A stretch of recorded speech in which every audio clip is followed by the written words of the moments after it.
Bismillahirrahmanirrahim. Innal hamdalillah nahmaduhu wa nasta'inuhu wa nastaghfiruh wa na'udzu billahi min shururi anfusina wa min sayyiati a'malina may yahdihillahu fala mudilla lahu wa may yudlilhu fala hadiyalah. Asyhadu an la ilaha illallah wa asyhadu anna Muhammadan abduhu wa rasuluhu la nabiyya ba'da. Haitsu qala Allah ta'ala fi kitabihil karim, a'udzu billahi minasyaitonir rajim. Bismillahirrahmanirrahim. Ya ayyuhalladzina amanu taqullaha haqqa tuqatih wa la tamutunna illa wa antum muslimun. Allahumma shalli wa sallim ala sayyidina Muhammadin wa ala alihi wa sahbihi wa sallim ajma'in. Summa usikum nafsi bitaqallahi wa ta'atihi la'allakum tuflihun. Ma'asyiral muslimin, sidang Jumat yang berbahagia, puji syukur kita panjatkan kehadirat Allah Subhanahu wa taala pada kesempatan siang hari ini. Kita masih diberikan nikmat iman dan nikmat Islam sehingga kita bisa melaksanakan salat Jumat berjamaah di masjid ini. Dengan harapan dan doa kita, mudah-mudahan saudara-saudara kita yang hari ini masih berat untuk melaksanakan sholat Jumat, besok di kemudian hari di Jumat yang akan datang, Allah mudahkan sehingga mereka bisa bersama-sama dengan kita melaksanakan sholat Jumat. Amin ya Allah ya Rabbal Alamin.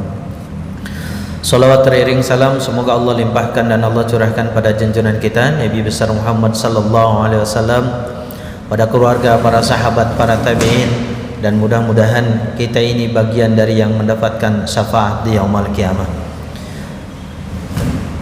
Hadirin rahimakumullah, marilah kita sama-sama meningkatkan keimanan dan ketakwaan kita kepada Allah Subhanahu wa taala dengan jalan melaksanakan segala perintah Allah semampu dan sebisa kita, dan menjauhi segala larangan Allah semampu dan sebisa mungkin kita. Ma'asyiral muslimin rahimakumullah, kita diperintahkan oleh Allah untuk senantiasa menjalankan segala perintah Allah.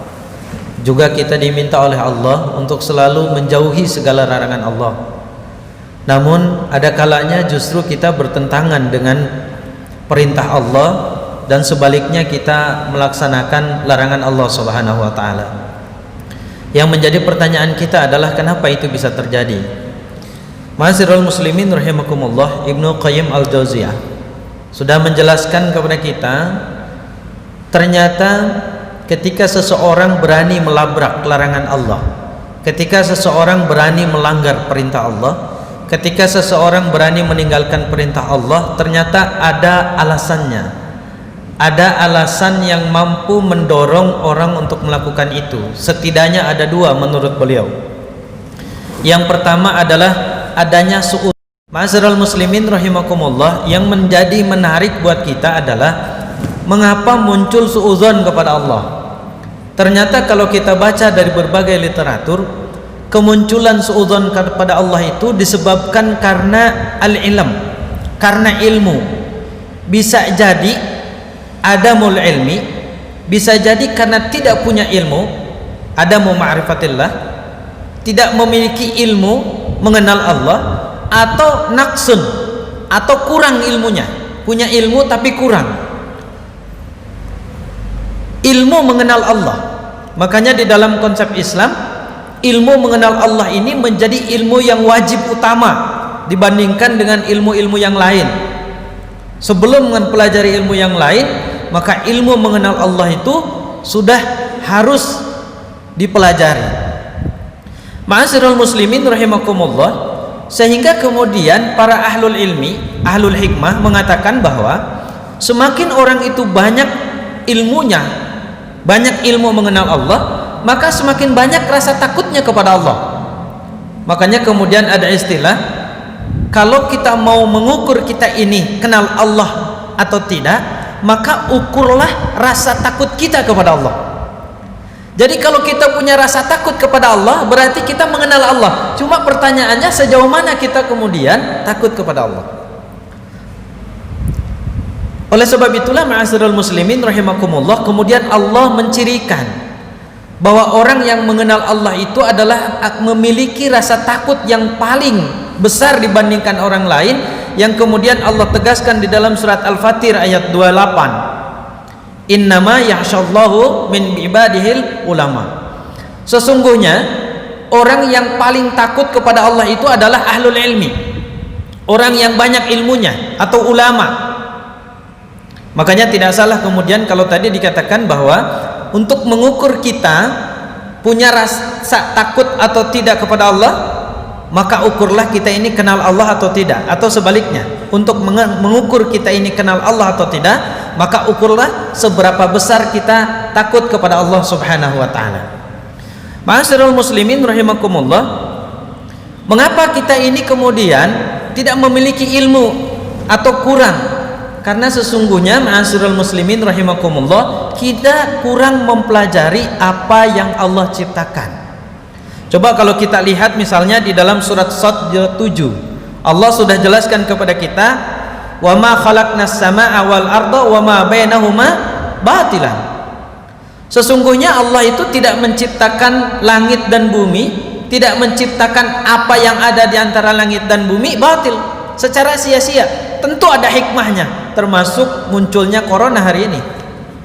Kalau kita mau mempelajari secara keilmuan, masya Allah luar biasa ya. Kalau kita lihat di dunia akademis saja, itu tulisan terkait dengan corona dalam satu hari itu bisa terbit puluhan ya, tulisan.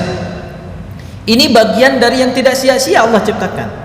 Kalau kita mau mempelajari itu semua, maka insya Allah akan muncul rasa takut kepada Allah. Nah, ini yang pertama. Jadi orang berani melakukan pelanggaran terhadap Allah disebabkan karena muncul suudzon kepada Allah, yang disebabkan karena kurangnya ilmu atau tidak memiliki ilmu. Maka menjadi kewajiban kita mulai hari ini ke depan untuk lebih mengenal Allah Subhanahu wa taala. Kemudian yang kedua, ma'asyiral muslimin rahimakumullah, adalah adanya hawa nafsu yang mengalahkan kesabaran.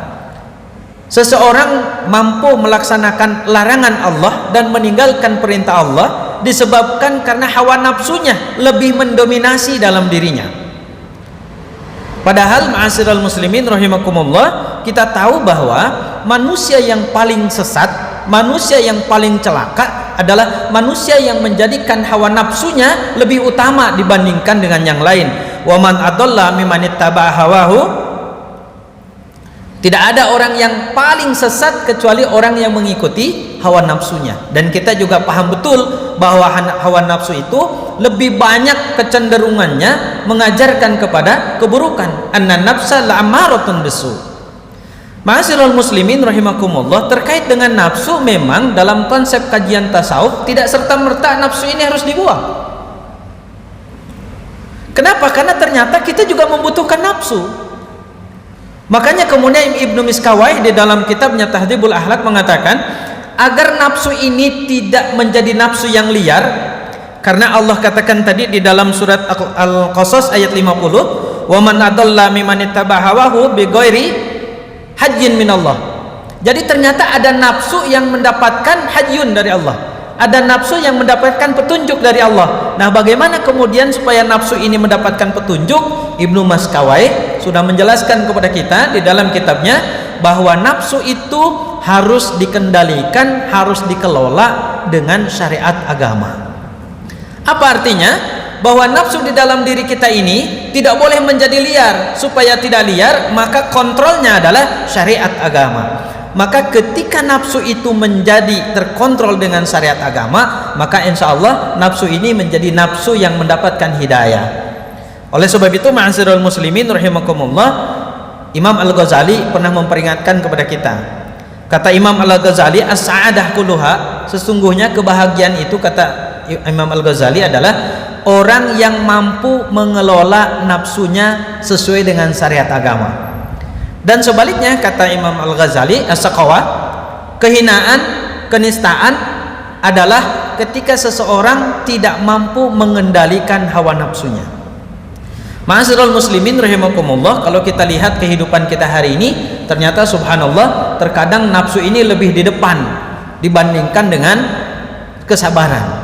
Nafsu ini lebih menjadi tujuan dibandingkan dengan yang lain.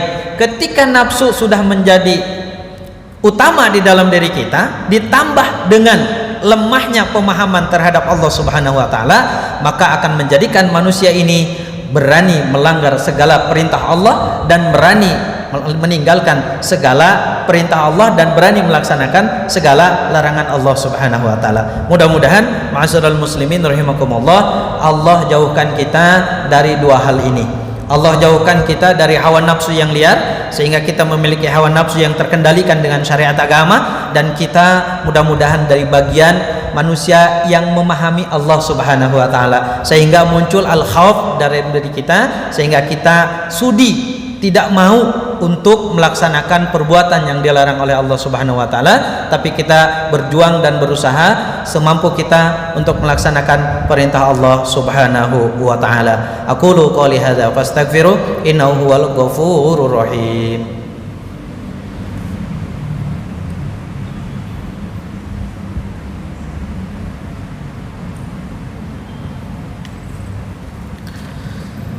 Innal hamdalillah nahmaduhu wa nasta'inuhu wa nastaghfiruh wa na'udzu billahi min shururi anfusina wa min sayyiati a'malina may yahdihillahu fala mudilla lahu wa may yudlilhu fala hadiyalah.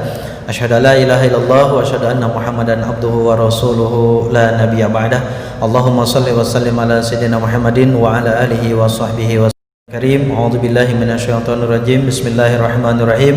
Innallaha wa malaikatahu yusholluna 'alan nabi ya ayyuhalladzina amanu shallu 'alaihi wa sallimu taslima. Allahumma shalli ala Muhammad wa ala ali Muhammad kama shallaita ala Ibrahim wa ala ali Ibrahim wa barik ala Muhammad wa ala ali Muhammad kama barakta ala Ibrahim wa ala ali Ibrahim innaka Hamidum Majid. Wa radhiyallahu ta'ala an sahabati Rasulillah ajma'in walhamdulillahi rabbil alamin. Allahumma ighfir lil mu'minina wal mu'minat wal muslimina wal muslimat al ahya'i minhum wal amwat.